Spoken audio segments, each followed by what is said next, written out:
شکریہ جی، شکریہ. بسم اللہ الرحمن الرحیم.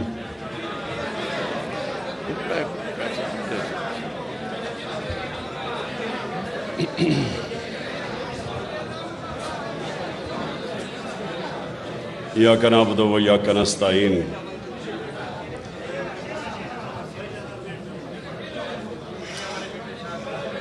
میرے معزز علماء، معزز مشائخ، میں پہلے تو آپ سب کا شکریہ ادا کرتا ہوں.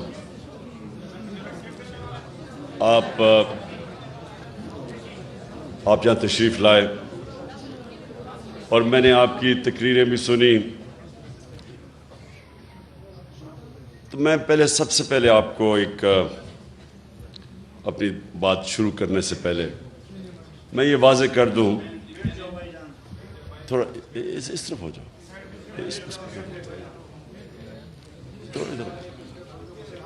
اور آپ بھی نیچے ہو جاؤ، وہ نہیں دیکھ سکتے. تو میں یہ واضح کر دوں کہ میں کوئی اسلام کا کوئی عالم نہیں ہوں. میں کوئی اپنے آپ کو اسکالر نہیں سمجھتا اسلام کا. لیکن میں جس طرح کل بھی میں نے یہ بات کی کہ میں نے اپنی زندگی کے تجربے سے، اور میں نے بڑا مغربی کلچر اندر سے دیکھا، اور اپنا تو میں جانتا تھا. ہم بڑے ہوئے ایک ایسے گھر میں جدھر شروع سے ہی ہمیں بڑی تربیت دی گئی اسلام کی. تو لیکن مجھے جو فرق ہے باقی لوگوں سے، میں جو مغربی کلچر ہے وہ میں شاید ہی کوئی اتنا بہتر سمجھتا ہوں جو میرے سے زیادہ. تو میرا زندگی کا سفر وہ اس طرح ہوا کہ میں جب دونوں کلچر کا موازنہ کیا تو آہستہ آہستہ میں اس نتیجے پہ آتا گیا کہ وہ جو مغربی معاشرہ ہمارے سے آگے نکلا ہے اور ہم پیچھے رہ گئے، میں آہستہ آہستہ اس نتیجے پہ آ گیا کہ اس کی ایک وجہ ہے کہ ہمارے نبی صلی اللہ علیہ وسلم رحمت للعالمین، ہمارا جو رب ہے وہ رب العالمین ہے، رب المسلمین نہیں ہے، مسلمانوں کا خدا نہیں ہے، انسانوں کا خدا ہے.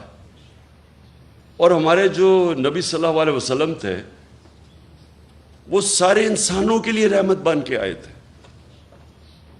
اللہ چاہتا تو وہ صرف مسلمانوں کے لیے رحمت بن کے آئے، لیکن وہ سب انسانوں کے لیے رحمت بن کے آئے تھے. اس کا کیا مطلب ہے؟ اس کا مطلب یہ ہے کہ جب اللہ ہمیں حکم کرتا ہے کہ نبی صلی اللہ علیہ وسلم کی شریعہ پہ چلو، ان کی سنت پہ چلو، تو وہ ہماری بہتری کے لیے اللہ کہتا ہے. یہ میں آپ کو پھر بتا رہا ہوں کہ یہ میں اپنے زندگی کے تجربے سے ان چیزوں پہ پہنچا، ان نتیجوں پہ پہنچا کہ جب اللہ حکم کرتا ہے کہ ان کی زندگی سے سیکھو، ان کی سنت پہ چلو، تو اللہ کیا کہہ رہا ہے؟ اللہ ہمیں کیونکہ ہمارے سے پیار کرتا ہے، اللہ وہ اپنی مخلوق سے سب سے زیادہ پیار کرتا ہے، تو وہ ہمیں وہ راستہ دکھا رہا ہے جو راستہ انسان کے عروج کا ہے. کیونکہ دنیا کی تاریخ میں نہ کوئی وہ انسان اس عروج پہ پہنچ سکتا ہے، نہ کبھی پہنچے گا جو ہمارے نبی صلی اللہ علیہ وسلم پہنچ ہی نہیں سکتا. کوئی اتنا بڑا لیڈر نہیں بن سکتا. کسی ایک انگریزی کتاب ہے کہ دنیا کے جو 100 سب سے عظیم لوگ، انگریزی کی کتاب ہے، ولیم ہارٹ انگریز نے لکھی ہوئی ہے. اس میں وہ کتاب 100 انسانوں کی بات کرتا ہے کہ دنیا کے سب سے عظیم انسان تھے. اس میں جو وہ سب سے نمبر 1 رکھتا ہے وہ ہمارے نبی صلی اللہ علیہ وسلم کو رکھتا ہے. کیوں رکھتا ہے؟ کیونکہ کسی انسان نے اتنی زندگی میں اچیومنٹ کی نہیں کسی انسان نے وہ دنیا کے اندر اس کو وہ عروج ملا ہی نہیں، وہ کام کیے ہی نہیں جو ایک انسان نے کیے۔ میں جب یونیورسٹی میں تھا ہم کتابیں پڑھتے تھے کہ جی وہ فلانا آدمی بڑا کامیاب ہے۔ میں کرکٹ کی بھی کتابیں، جو اچھا کھلاڑی تھا اس کے اوپر پڑھتا تھا۔ کیوں پڑھتے تھے؟ کیونکہ ہم ان سے سیکھنا چاہتے تھے، ہمارے رول ماڈل تھے۔ آج ہمارے بچے بل گیٹس کا پڑھتے ہیں کہ دنیا کا سب سے کامیاب ٹیکنالوجی کا آدمی ہے، کہ وہ کیسے پہنچا۔ اسٹیو جابز، یہ بڑے لوگ جو کامیاب ہیں، لوگ ان کی کتابیں پڑھتے ہیں۔ تو جو آج انسان سب سے دنیا کی تاریخ کا عظیم آدمی تھا، تو اللہ ہمیں حکم کر رہا ہے کہ ان کی زندگی سے سیکھو، کیونکہ اگر آپ نے اوپر جانا ہے تو ان کے راستے پہ چلو۔ اللہ کو فائدہ نہیں پہنچا سکتا کوئی، اللہ بے نیاز ہے، یہ ہماری بہتری کے لیے وہ کہتا ہے۔ تو میرا یہ سب سے پہلا یہ نتیجے پہ میں کیسے پہنچا، کیونکہ جب میں نے دونوں معاشرے دیکھے، آپ حیران ہوں گے کہ جو مدینہ کی ریاست کے اصول بنائے تھے میرے نبی صلی اللہ علیہ وسلم نے، آپ حیران ہوں گے کہ وہ ان اصولوں پہ وہ مغربی معاشرے چل رہے ہیں۔ جو انہوں نے مدینہ کی ریاست پہ ایک ان انسانوں کو جن کی کوئی حیثیت ہی نہیں تھی، ان کو دنیا کی امامت کروا دی، اور یہ تاریخ کا حصہ ہے۔ ایک کتاب ہے، بڑی تاریخی کتاب، اس کو کہتے ہیں دا فال آف رومن ایمپائر، ایک بڑا ہسٹورین گبنز اس نے لکھی ہوئی ہے۔ اس میں ایک پورا چیپٹر ہے کہ کیسے وہ رومن ایمپائر جو اتنا بڑا سلطنت تھی، سپر پاور تھی، وہ کیسے گری۔ اس میں پورا چیپٹر ہے کہ ایک انسان اٹھا عرب سے، اور دیکھتے دیکھتے اس نے گھٹنے ٹیک دیے اس کے سامنے۔ تو اس نے کیا کیا، جو چیزیں کی نا، وہ تھی مدینہ کی ریاست میں انہوں نے بنیاد رکھی۔ بنیاد کس چیز پہ رکھی؟ سب سے پہلی بنیاد رکھی عدل اور انصاف پہ۔ یہ جو آپ ایک چیز یاد رکھ لیں کہ جس معاشرے کے اندر قانون کی حکمرانی نہیں، جدھر انصاف نہیں، وہ جانوروں کا معاشرہ ہے۔ جانوروں کے معاشرے میں انصاف نہیں ہوتا۔ اللہ نے جتنے اپنے پیغمبر بھجوائے دنیا میں 1,40,000، وہ سارے ایک ہی پیغام دینے آئے تھے کہ جانوروں سے مختلف انسان کی معاشرے میں انصاف ہونا چاہیے۔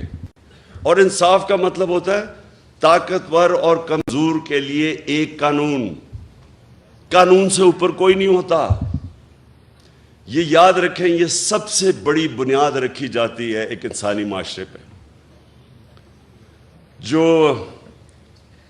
نبی صلی اللہ علیہ وسلم، ان کے پاس ایک قریش، اس نے کہا جی قریش کی لڑکی نے چوری کی ہے، اس کو معاف کر دیں، قریش کی لڑکی ہے۔ تو انہوں نے کہا کہ میری اگر بیٹی بھی چوری کرے گی تو اس کو سزا ملے گی، کہ کوئی قانون سے اوپر نہیں ہے۔ اور پھر انہوں نے یہ کہا کہ تمہارے سے پہلے قومیں تباہ ہوئیں، جدھر ایک چھوٹا چور چوری کرتا تھا وہ جیل میں چلا جاتا تھا، لیکن طاقتور کو اس ملک کا انصاف کا نظام نہیں سزا دے سکتا تھا، قوم تباہ ہو جاتی ہے۔ یعنی کہ جس قوم میں انصاف نہیں ہوتا وہ تباہ ہو جاتی ہے۔ جو حضرت علی رضی اللہ تعالیٰ نے کہا کہ کفر کا نظام چل جائے گا، لیکن نا انصافی اور ظلم نہیں چل سکتا، ظلم کا نظام۔ آج اگر آپ نے دیکھنا ہے عدل اور انصاف، میں آپ کو ملک بتا دیتا ہوں، سوئٹزرلینڈ چلے جائیں، سب سے خوشحال ملک ہے، وسائل ہیں ہی نہیں۔ پاکستان میں اللہ نے اتنی نعمتیں بخشی ہیں وسائل کی حیثیت سے، لیکن سوئٹزرلینڈ میں تو ہے ہی کچھ نہیں۔ وہاں خوشحالی دیکھیں جا کے۔ اور ایک انڈیکس ہوتا ہے کہ ایک ملک میں، اسے کہتے ہیں رول آف لا انڈیکس، یعنی انصاف کتنا زیادہ ہے کس ملک میں۔ آپ حیران ہوں گے کہ مسلمان ملکوں میں 20% بھی نہیں ہے انصاف، رول آف لا۔ سوئٹزرلینڈ میں تقریباً 100% ہے، کوئی قانون کے اوپر نہیں ہے۔ انصاف اور خوشحالی، ظلم کا نظام اور تباہی، یہ میرے نبی نے تب کہہ دیا تھا۔ دوسری چیز، فلاحی ریاست، مدینہ کی ریاست دنیا کی تاریخ کی پہلی فلاحی ریاست بنائی گئی تھی۔ ریاست نے اپنے کمزور طبقے کی ذمہ داری لی تھی۔ ریاست نے پورے بیواؤں، معذوروں کو، یتیموں کو، غریبوں کو پینشنز، مسلمان کے زمانے میں، حضرت عمر کے زمانے میں پینشنز آئی تھی، پہلی دفعہ بوڑھوں کو بھی ذمہ داری لی۔ انسانی معاشرہ تھا۔ آج اگر آپ نے یہ دیکھنا ہے فلاحی ریاست کدھر ہے، ڈنمارک، سویڈن، ناروے، برطانیہ، آپ وہاں جا کے دیکھیں کہ کیسے انسانوں کی قدر ہے۔ میں آپ کو دعویٰ کرتا ہوں کہ وہ اپنے جانوروں کا ہمارے انسانوں سے بہتر دھیان رکھتے ہیں۔ وہاں ایک پولیس والے کو 3 سال سزا دے دی کہ وہ پولیس کے کتے کے اوپر، وہ اپنے کتے پہ کسی نے دیکھ لیا کہ اس کو مار رہا تھا، پولیس والے کو سزا دے دی۔ یا پولیس والے انسانوں کے ساتھ کیا کرتے ہیں؟ ابھی وہ شہباز گل کے ساتھ کیا ہوا ہے؟ 2 دن پکڑ کے اس کو مارا، ننگا کر کے اس کو تشدد کیا۔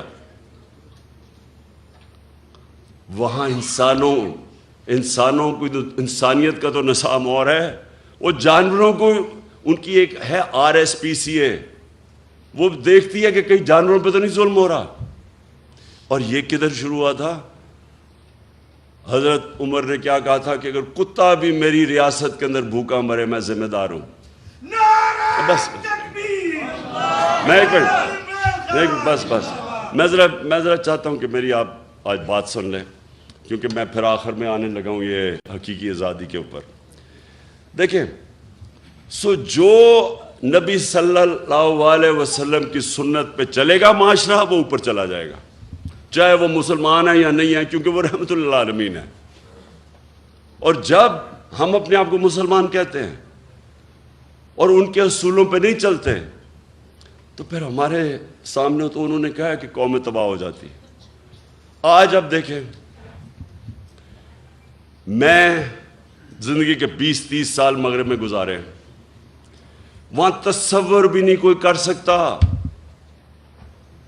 کہ ایک ملک کا مجرم پکڑا جائے کہ لندن کے اندر بڑے بڑے محلات لیے ہوئے اور ایک رسید نہیں ہے کہ کدھر سے پیسہ آیا۔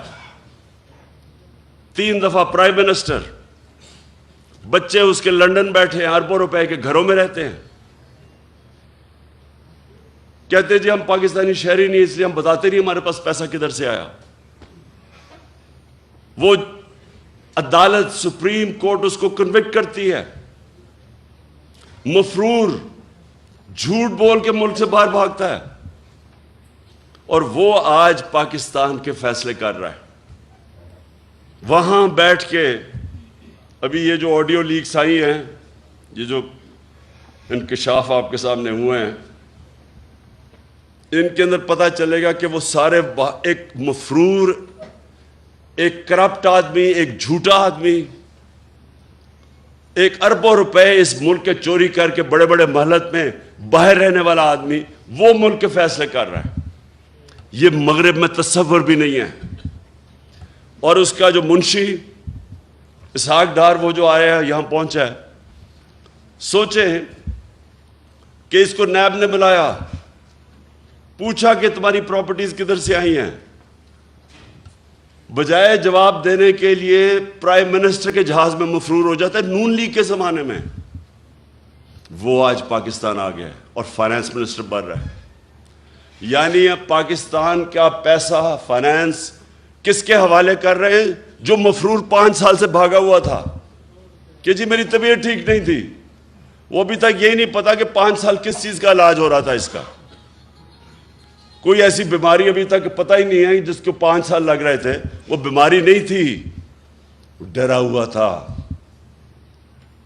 اور تب اب ڈیل کر کے یہاں پہنچا ہے، اور اب آ کے پاکستان کا فائنانس منسٹر بنے گا۔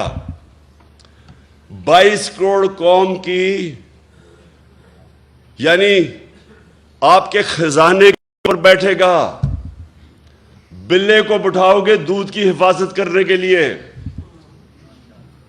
یہ کسی مغربی معاشرے میں نہیں ہو سکتا، کیونکہ وہاں انصاف ہے۔ اور میں جب یہ چیزیں آپ کے سامنے رکھتا ہوں، اور یہ جو ابھی آپ نے فضل الرحمان کی بات کی، یہ اس گورنمنٹ کا حصہ ہے جدھر یہ ظلم ہو رہا ہے۔ سارے 60% جو کیبنٹ بیٹھی ہے، 60% کیبنٹ ضمانت پہ ہے، کرپشن کے کیسز کی ضمانت پہ ہے۔ یہ کس مغربی معاشرے میں ہوگا؟ اس لیے وہ ہمارے سے آگے ہیں کہ وہ ان کے جو احکامات میرے نبی نے ہمارے لیے، مسلمانوں کے معاشرے کے لیے جو ہمیں کہا تھا کہ یہ آپ کے لیے لازمی ہے، وہ ادھر چل رہے ہیں۔ انسانیت وہاں بہتر ہے، فلاحی ریاست بہتر ہے۔ وہاں غریب آدمی بے روزگار ہوتا ہے، اس کو پیسے ملتے ہیں جب تک روزگار نہیں ملتا۔ وہاں غریب آدمی کے لیے بہترین سکول ہیں، مفت پڑھائی ہے۔ غریب آدمی کسی ہسپتال میں جائے، اس کو مفت علاج ملتا ہے۔ جو ہم نے کوشش کی ہیلتھ کارڈ لا کے کہ عام لوگوں کے لیے، غریب گھرانے کے لیے ہیلتھ انشورنس کہ 10 لاکھ تک کہیں بھی علاج کروا سکو، یہ تو ہم نے شروع کیا۔ یہ سارے مغرب میں ہیں۔ ادھر فلاحی ریاست ہے، عدالت میں جاتا ہے غریب آدمی، حکومت اس کو وکیل کر کے دیتی ہے، حکومت انصاف دیتی ہے اس کو۔ اس لیے اللہ کی برکت آتی ہے وہاں۔ جب غریب آدمی کی آواز، اس کی جب دکھ اور درد کی آواز اوپر سنتا ہے، اور جب آپ اس کی خدمت کرتے ہیں وہ بھی سنتا ہے اوپر والا۔ تو میں نے وہ معاشرے دیکھے ہیں۔ اس لیے جب میں آیا تو حکومت میں جب میں آیا، حکومت سے پہلے میں بات نہیں کی۔ جب میں حکومت میں آیا، پرائم منسٹر بنا، تب میں شروع ہوا کہ یہاں ریاست مدینہ کے اصولوں پہ پاکستان کو کھڑا کرنا ہے۔ اس لیے کیا کہ یہ کوئی نہ سمجھے کہ میں ووٹ مانگنے کے لیے کر رہا ہوں، کہ لوگ میری نیت پہ نہ شک کریں۔ جس طرح فضل الرحمان اسلام کو بیچتا ہے، اس کو جو مرضی فتویٰ دلوانا اسے دلوا لو، اگر اس کو تم پوزیشن دے دو۔ اس کا تو مقصد اسلام، اگر 30 سال سے وہ پالیٹکس میں ہے، مجھے بتائیں کہیں دنیا کے اندر اس نے ایک دفعہ اسلام کی کوئی بات کی ہے باہر جا کے؟ اور یہاں بتائیں پاکستان میں کتنے لوگ اس کو دیکھ کے مسلمان ہوئے ہیں؟ میں دعویٰ کرتا ہوں کہ لوگ اس کو دیکھ کے اسلام سے دور ہو جاتے ہیں، کیونکہ وہ جب دیکھتے ہیں کہ صرف ایک انسان کے جو دین کے اوپر بات کر رہا ہے، سارا بات فتوے دین پہ دے رہا ہے، اور اس کے ضمیر کی قیمت ایک ڈیزل کا پرمٹ ہو، کون اس کو سمجھے گا؟ اس لیے میں آپ سے آج اپنے علماء اور مشائخ آپ سب سے یہ کہنا چاہتا ہوں کہ دیکھیں، یہ ایک پاکستان ایک فیصلہ کن موڑ پہ کھڑا ہے۔ انہوں نے جو باہر کے لوگ تھے، جو باہر کی قوتیں تھیں، وہ اس لیے نہیں انہوں نے مجھے یہ سازش کر کے ان ساروں کے ساتھ مل کے اندرونی اور بیرونی ملک مل کے سازش کر کے ہٹایا۔ اس لیے نہیں ہٹایا کہ وہ مجھے جانتے نہیں ہیں۔ مجھے سب سے زیادہ مغرب میں لوگ جانتے ہیں۔ انہوں نے اس لیے ہٹایا کہ وہ اس ملک میں ایسے لوگ چاہتے ہیں جو ان کی غلامی کریں، اور جتنا بڑا ڈاکو ہوتا ہے اتنا ہی وہ بزدل ہوتا ہے، کیونکہ اس کو پیسہ بچانا ہے اپنا۔ پیسے بچانے کے لیے وہ ملک کو قربان کرنے کے لیے تیار ہو جاتا ہے۔ ان سب کے پیسے باہر پڑے ہیں، ان کا اربوں ڈالر باہر پڑا ہے، چاہے یہ زرداری ہو، چاہے نواز شریف ہو، یہ خان 30 سال سے پیسہ چوری کر رہے ہیں ملک کا۔ ان کو اسی طرح کے لوگ چاہیے آپ کے اوپر، کیونکہ وہ جو ان کو کہیں گے وہ کریں گے۔ جب زرداری اور نواز شریف 10 سال 8 سے لے کے 18 تک جب یہ اقتدار میں تھے، 400 ڈرون اٹیک کیے امریکہ نے پاکستان پہ۔ یہ دنیا کی تاریخ میں کبھی نہیں ہوا کہ جس ملک کے لیے آپ جنگ لڑ رہے ہیں وہ آپ کے اوپر ہی اٹیک کر رہا ہے۔ یہ کہیں نہیں ہوا آج تک، اور یہ سارے انسانی حقوق کی خلاف ورزی تھی، یہ سارے انٹرنیشنل لاز کی خلاف ورزی تھی۔ کوئی قانون آپ کو اجازت نہیں دیتا کہ آپ ہی فیصلہ کریں دہشت گرد کو آپ ہی مار دیں۔ ہمارا وہ الطاف حسین بیٹھا ہوا ہے لنڈن میں، 30 سال سے. کیا کہیں گے کہ ہم ڈرون میں اٹیک کر کے اس کو مار سکتے ہیں؟ کوئی اجازت دے گا آپ کو؟ کہیں گے عدالت پہ جاؤ. اور ہمارے یہاں لوگوں کو کتنے بے قصور لوگ مارے یہاں. اور یہ دو بیٹھے ہوئے تھے, ایک دفعہ ان کے منہ سے امریکہ کے خلاف بات نہیں نکلی. کس نے اس کے خلاف پروٹیسٹ کیا؟ تحریک انصاف نے. ہم نے جا کے دھرنے دیے ڈرونز کے خلاف, ہم نے جا کے ساری جگہ اٹھایا. ان دونوں حکمرانوں نے کبھی کچھ نہیں کیا, کیونکہ ان کے پیسے باہر پڑے ہیں, یہ اپنے پیسے کے غلام ہیں.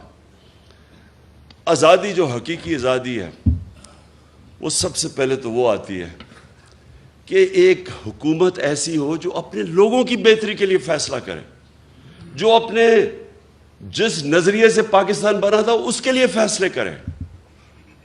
اور وہ جب آپ ایک آزاد, خود جب حکومت آتی ہے جو آزاد فارن پالیسی, تو وہ اس کو مشکل وقت سے نکلنا پڑتا ہے, کیونکہ آزادی کوئی پلیٹ میں نہیں دیتا کسی کو. آزادی کے لیے جدوجہد کرنی پڑتی ہے.